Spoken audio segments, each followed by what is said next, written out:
first Big 12 game. Playing before Christmas is always a tough time because everybody's focused on Christmas. They're not supposed to be, but they are. And those are during finals and Christmas, right before Christmas are tough games. Because like right now they're all, they're spent from finals and on both sides probably. I don't know when they have their finals, but I'm assuming same time.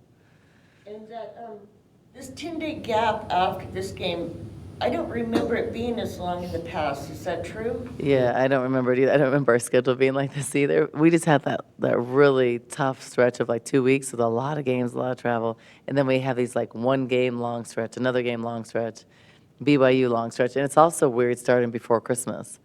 Remember, we usually start the Pac-12 like January 4th. So it's a lot different. So everything was condensed more. So all those things are new. So we're going to see how we like that. So what's the scout on BYU? BYU, they're good in transition. The 22% of their points are in transition kind of fast. And to put it in perspective, we're about 20%. So they play faster than we do. And we typically, I think, with other teams have played faster than we do this year. Just for personnel, we don't play as fast. They can shoot the ball. They do a lot of handoffs. They're a good team. And it's going to be a hard game for us on the road. But it's going to be a good challenge for us to start the Big 12 and kind of see where we're at. And what is your take of the non-conference season as a whole? I think it was okay. It was hard for some of those games not having our best players, and it's not an excuse at all. But it is what it is. I think that stretch playing at NAU was hard. NAU played really well, but those are good teams. I don't think we have a bad loss. If you look, if you're just hearing, oh, GCU, NAU, those are teams we should beat. But if you look at their roster, look at their personnel, their experience, they're both teams that are probably going to win their conferences, and they're good. And they're both really experienced. So if you look at GCU, it's, I think, 13 new players, grad transfers, seniors. So they're more experienced, so they play well. So I think in the end, those aren't going to be bad losses. Tough because they're in-state opponents, so that's always hard. But for a young team, I think, right now, when you play those veteran teams, like we have a chance. We're not going to win all those games. So I want us to play well against BYU because I think it's going to set the tone for the season. Like for confidence, no one wants to play bad before a break because then you have the whole break to think about it. So I want to play good. And when you think about that, going into the Big 12, it's not as tough as the Pac-12, and it's not even probably as tough as expected before the season because some of the teams have dropped out of the rankings.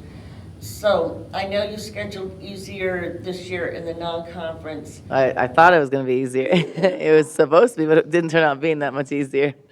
But when you think about having to make up for that in Big 12 and not having those teams that might boost you, like a Stanford. Yeah. Does that concern you about down the road? It doesn't concern me now because right now we have to get better and we have to improve to even be there. So I'm not even thinking ahead like that. I'm thinking like, okay, let's get healthy. Let's go in the Big 12, improved and playing better, not turn the ball over as much and stuff. Because if we don't take care of those things, we're not going to win the games we're supposed to. And we're not going to steal games against better opponents. So getting better, having a test on the road to see where we're at is a good barometer for us moving forward. So I think that we need, instead of looking ahead, it's just with this team, it really has to be like narrowed focus, one game at a time. Because I don't think we have the luxury with our personnel and our youth of looking ahead and say, oh, this game is going to be a win. This game, we don't have that luxury. I think every team we play is going to be hard. I do think the conferences are different, but I think this is going to be challenging because it's different. We don't know who the teams are. The travel is different. So I think there's a lot of unknowns. And I think that there's a lot more parity in this conference, too. In the Pac-12, there was always Stanford and then like some elite teams. But I think here, it's the middle is really give or take. So I think in some ways that could be harder. But yes, we don't have those big net games. But if you win games, it takes care of those things. But if you don't win the games, it doesn't. And, when you look at Freya, she's obviously improved this, obviously from the offseason. She put in a lot of work and improved. What do you think is sort of the big encompassing thing that she's done to really take this jump? Well, I think that she learned a lot her freshman year. So just they always say the best thing about a freshman is they're going to be a sophomore. So I think for her, I think she was really disappointed fouling out of the game because she did that so much her freshman year, and she hadn't done that for a while. And we had this streak going. So I think she's improved defensively. She's put work in. She's really put work in the weight room. She had lost a lot of weight during the year last year. She wanted to stay stronger. She didn't feel like she could take contact, absorb contact last year. So I think her focus was staying on the floor, and she was able to do that except for last game, or I think there's 2 games where she wasn't. And then finishing better around the basket, and she is. She's starting to go right and left, so she's finishing, I think, last time I looked, she was like in the 60s, field goal efficiency. So that's a bucket inside. That's a really good percentage, and she's played some big, good players. And then, things we have to work on with her is just endurance and conditioning, which she's working on. She was in there yesterday on her own. I walked by and I saw her. Conditioning, running the floor a little bit better, and just like moving her feet a little bit better just defensively and boxing out. But those are things she's better than she was last year. So she's came a long way. I think she's playing at a really high level. She's forcing double teams and stuff, so we have to make shots. But when we're getting the ball to her and she's shooting over 60%, that's a much improved Breanna than last year. Seems like she's picking up some reach-in fouls. Yeah. What are you doing to kind of get that her from? Just showing her, and she hadn't done that in a while, and then she kind of did that. It's just out of frustration last game, just showing her on film, like, and teaching her to be more disciplined. And I think that year of experience from her freshman year, I think she was already more disciplined this year. But also showing her, you can't score. You're not going to have a career like you want. You're not going to play like you've been if you're out sitting with foul trouble. And I think she wants to stay on the floor. So last game I just saw she was frustrated. And she hadn't been doing that for a while, so I don't know why she kind of started doing that last game. But I think she'll be fine. We'll show some film today, and just discipline. Because getting foul, a reaching foul 20 feet from the basket, it doesn't make sense. Because especially when it makes you sit. Or slapping down last second when you have 3, that's not the time to do that. Or taking the risk to get the steal and reaching in when you have 3, it's not the time to do it. Now, if you have 1 foul, it's third quarter, you want to try to go for that, that's a different situation. So showing her those things and showing her evidence of that, and that's worked so far, and she's done a pretty good job. I just think it's 2 games that she wasn't disciplined. But you're going to have those games. But we need her on the floor, so we got to figure that out. When, one thing I noticed last year, when she's on the floor, she really impacts the game. And that's carried over to this year. What do you think it is about Freya that she can be, at times, so dominant? I think that she's just gotten better, and she's a presence inside. I think that she's making some really tough shots this year. They could be kind of off balance. She's just going up, and she's confident. So that's a big thing. And I think defensively, she alters some shots. I think she does a good job of her timing when she doesn't slap down. So I think she's just improved, and she's really strong this year. Last year, I thought she got flung around a little bit, especially when she had lost a lot of weight. It's funny because we'll be watching film, and we'll see film from last year. So like, where was I? Because she looks so different. Everybody's like, wow. But like, she's proud. She's worked, and it showed, and she's playing so much better. So I think she's in a good place. So just got to get her going again and keep her on the floor. That's the main thing because we need her on the floor. She makes a big difference, and also she's an unselfish player. When she gets the ball and she gets double or triple, she does a great job of passing it out. So the guards are going to get shots. And I'm proud of our guards because they've done a really good job of feeding the beast, giving her the ball inside and letting her score. When I came in, I saw Sky still wearing the boot. How's she doing? Yeah, she's doing fine. She'll play. She just, just kind of giving it a rest. It was sore, but she's perfectly fine. It's just a way to keep her off of it in the time we have a few days off. And now she's back in the practice full, so we'll have her back, which is good. As far as your bench, who do you really need to see take a step up to be competitive in the Big 12? Yeah, so we really need Montea, whether she's starting or coming off the bench. We need her to bring a defensive presence. We need her to play multiple positions, so continue to share the ball and do all the little things that we need and be solid defensively, but really to help us on the boards and hit open shots. We really need Ja. So we need Jaw to come in and play like she did last game, where she's coming in instant offense off the bench, scoring, making shots in transition, hitting her open threes. We need her and hitting the boards. We need her to do that consistently and play like that. And she's able to play like that. She's one of the few that can really guard the perimeter. Whether she's starting or coming off the bench, we need Isis. Isis has to contribute. Isis, we need her to look for her to score inside on the block, and she can give us 8, 10 points. She's capable of that. She's also a very unselfish player. She's good at moving the ball. She's our best post player in the pick and roll situations. So we need her on the court, not in foul trouble. And they weren't getting foul trouble in those position times. They were getting foul trouble or fouls off of like reaching off of a drive or like slapping down or being late. So those are the fouls we have to eliminate. But need her on the floor.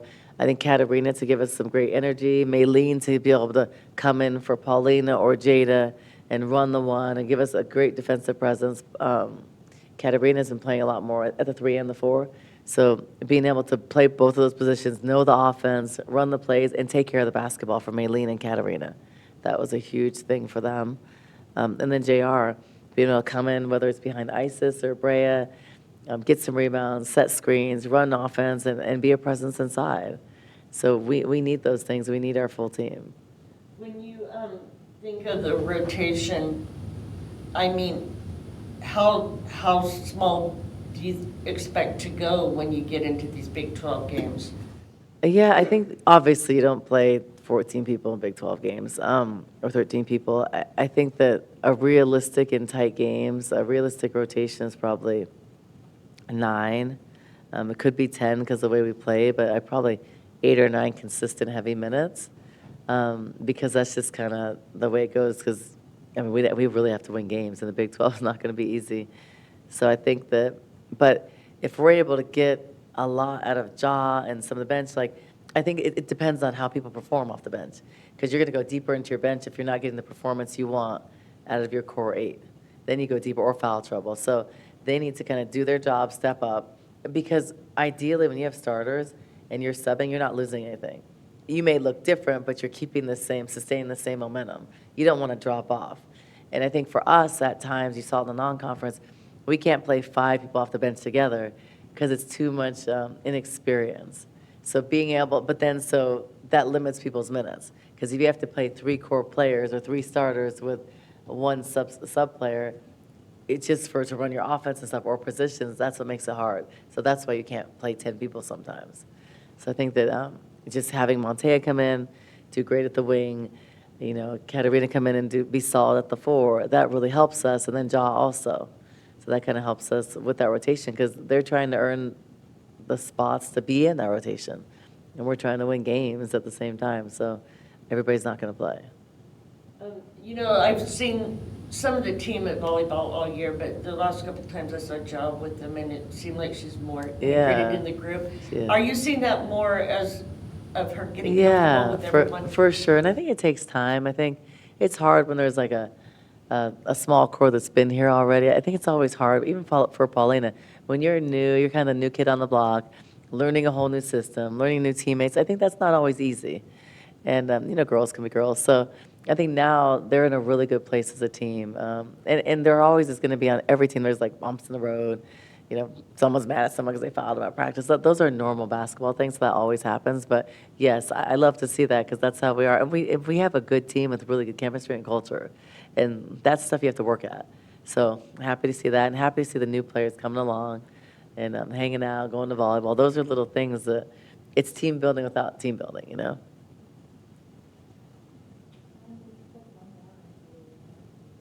So you did you took the teddy bears to the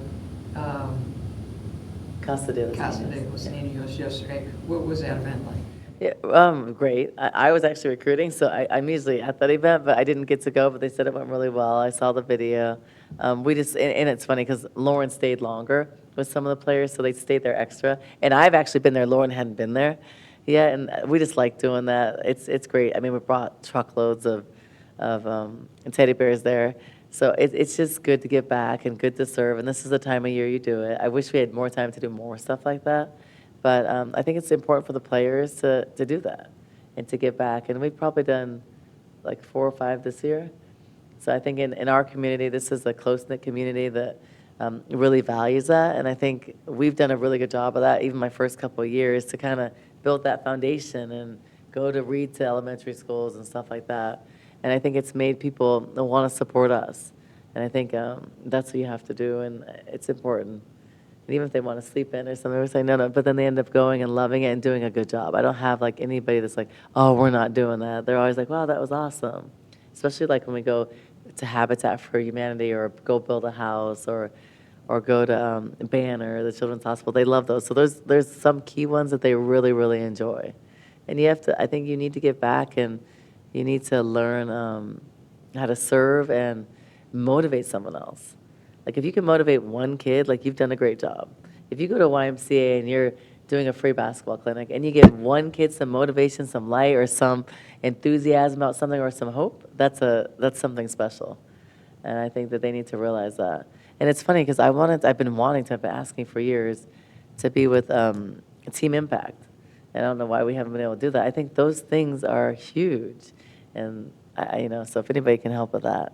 I've been asking for that. I know football has done it, but I think those things are so valuable, and your players learn a lot of valuable lessons from that. So if you have a way to get us a Team Impact, that'd be good. You guys hook us up. All right, thanks.